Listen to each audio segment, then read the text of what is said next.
Welcome back to Between the Lines with Kalen. Last week, we watched Jared Anderson have the absolute worst family reunion in human history, complete with a bruised face, a stolen wallet, and a total meltdown. But this week, we're pivoting away from the Anderson family train wreck to meet some brand new players in Emerson Grove. Enter TRG, the Remington Group. On paper, they are a massive business conglomerate relocating to our quiet little town.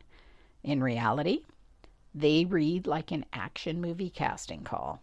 We're talking ex-pro athletes, military veterans, dark web hackers, who all look like movie stars, gorgeous, and ready to set up shop. But are they really all that? Or have the women of Emerson Grove been starved for far too long from manly men? Let's face it, growing up in a small town does slim down the dating pool, especially if you take out the relatives, cousins, and 87-year-old widowers. Grab a cup of coffee, dump a shitload of Baileys in it, folks, because business casual in Emerson Grove is about to get a whole lot more interesting. Let's dive into Chapter 19. Chapter 19 begins with Remy holding a meeting with his team. All right, let's bring a little order to this meeting. Remy calls out to regain control of all the side conversations happening. Remy is the principal owner of a conglomerate group of businesses, including gyms, security personnel, technology, advertising, and philanthropy, amongst others, called the Remington Group, TRG.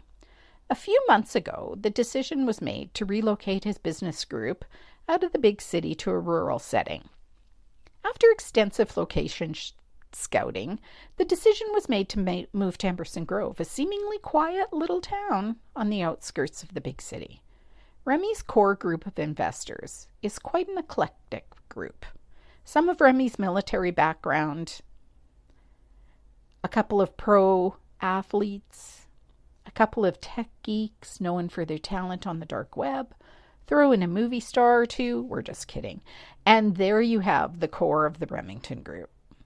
It would be remiss not to mention the fact that each and every person in this group is gorgeous, like airbrushed gorgeous, sexy, sexual, and various kinds of kinky. Kory and I were out yesterday with the realtors scouting potential land available for building. At first glance, there appears to be several sites available. All we need to do is pick one and get the zoning and building started. That will take some time, so we will set ourselves up to work out of the offices at the gym location for the foreseeable future. This will allow us to integrate with the people and businesses in town.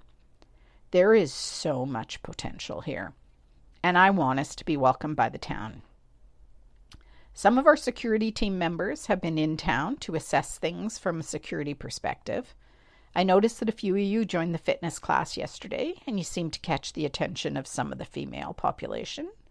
Boys, remember, keep it in your pants until we are on sure footing to be accepted by the town. James and Austin, rumor has it, you have already let it out of your pants. Seriously, guys? Being accepted goes a long way in getting the zoning and variances that we will require to build. James is the first to speak up. She was hot, man. There was no way we were not going to tap that. Don't worry, we're meeting up with her again tomorrow at the bar called the Chain Gang. She's cool, non-clingy. Austin smugly whispers, "It might be us that turns clingy. She was something else." Shaking his head at Austin's comment, Remy turns the conversation to Blaze. Blaze, on your side of it, I would like you to conduct a deep dive into a person of interest to head up our advertising department. My buddy from the military owns the local baseball team, the Gold Hearts. He is sussing out a new advertising agency for his business. He's at the end of his current contract and looking to move to a more progressive agency. He was approached by the Anderson agency to move his business there because of a connection at the country club, but it was less than a favorable option, so he decided to not go that way. He has heard, though, through the grapevine that their star performer just quit. She has taken a few of the top clients with her, Without another agency in town to move to, she is currently operating from her kitchen table and could potentially be looking for an agency to grow with. He showed me some of her work, and I'm in awe. I will send you her contact info. I would appreciate it if you could make it a priority, please. Blaze, can you also look into the Anderson agency and get me the lowdown on them? If they are starting to lose big clients, there might be something hinky going on there. I want to remind you all that we don't want to walk into this town and shut down businesses. We have made significant investments in TRG, and the idea of moving to this small town is to grow it. If we need to invest in the current businesses to grow them, we're open to it. So let's get to know the business owners, spend some money in their establishments, and get the 411 on what this town needs from us to grow. Kory will update everyone on the 2 land options that we're looking at.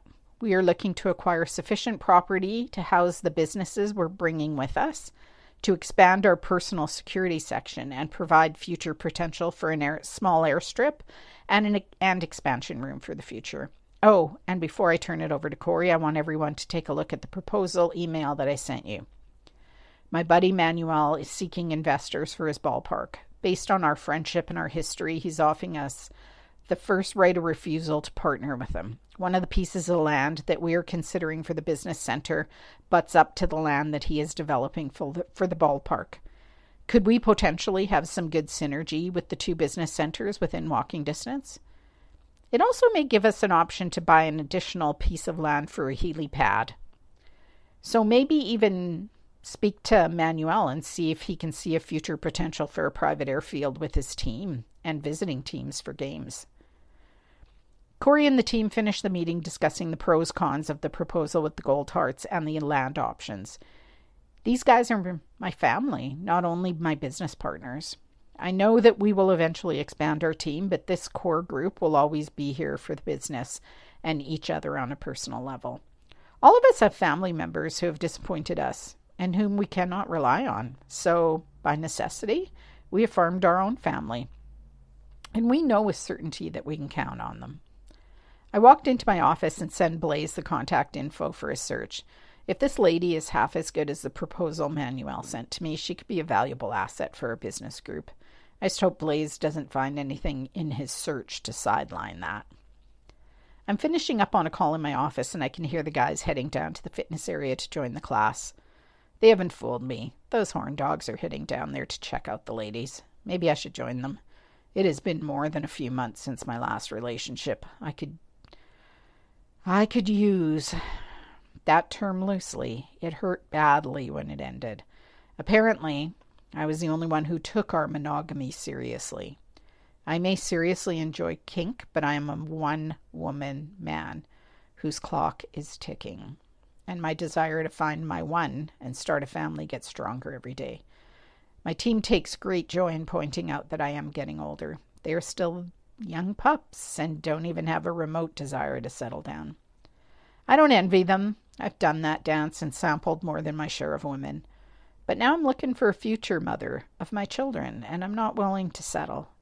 Yes, I want someone to grow old with, but I have some dark desires that I'm not willing to shut down or give up in my pursuit for a family life. My soulmate is out there. She will be the perfect mix of kink, spice, smart, challenging, and beautiful to me. Blaze knocks me back into reality as he steps into my office and throws a file in front of me. It's a dossier on Don Janine DeSoto, a.k.a. DJ. Hey, buddy, that was quick. Give me the abbreviated version.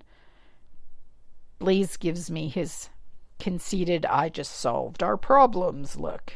All right, buddy, spill it.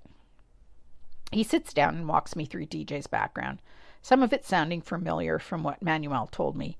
Then he alludes to something a little concerning that has been happening over the last couple of weeks. He runs me through her exit from Anderson Agency and her recent restraining order against Jared Anderson. My spidey senses are ringing loudly. And Blaze admits that he has a bad feeling about something but can't quite put his finger on it yet. Blaze is good at what he does, so when he feels the need to pursue something, he gets my full support. I let Blaze know that I'm going to reach out and set up a time to meet with DJ and ask if he can join the meeting. As these guys are all part owners in the Remington group, we do team interviews for crucial positions before we make a hiring decision. So I let Blaze know that I will reach out to her and schedule something into our calendars in the next couple of days. If Manuel is impressed with her, and I was awed by what he showed me, this could be a good opportunity to bring her on board soon and kickstart our advertising branch of the Remington Group. I leave a short message for DJ and head out to meet with the realtor. And that, my friends, is how you introduce a new business to a small town. Move over, Jared, because Remy and his squad have officially entered the chat. Honestly, you have to love Remy's massive vision for Emerson Grove. A helicopter pad, a private airfield, right down the street from local businesses. Talk about small town growth. But the real kicker? While his team is heading down to the local gym to flirt, Remy is sitting in his office brooding over his biological clock, looking for a smart, beautiful soulmate to start a family with. Next week, we'll see what happens when DJ's kitchen table agency meets Remy's high-flying corporate world. Will she join his team, or will Blaze's dark web search scare her off? Thank you for tuning in to Between the Lines with Kalen. Hit that subscribe button. Leave me a comment. Let me know if you're enjoying this series. Have a great week, and we'll meet you back in the book again next Sunday morning.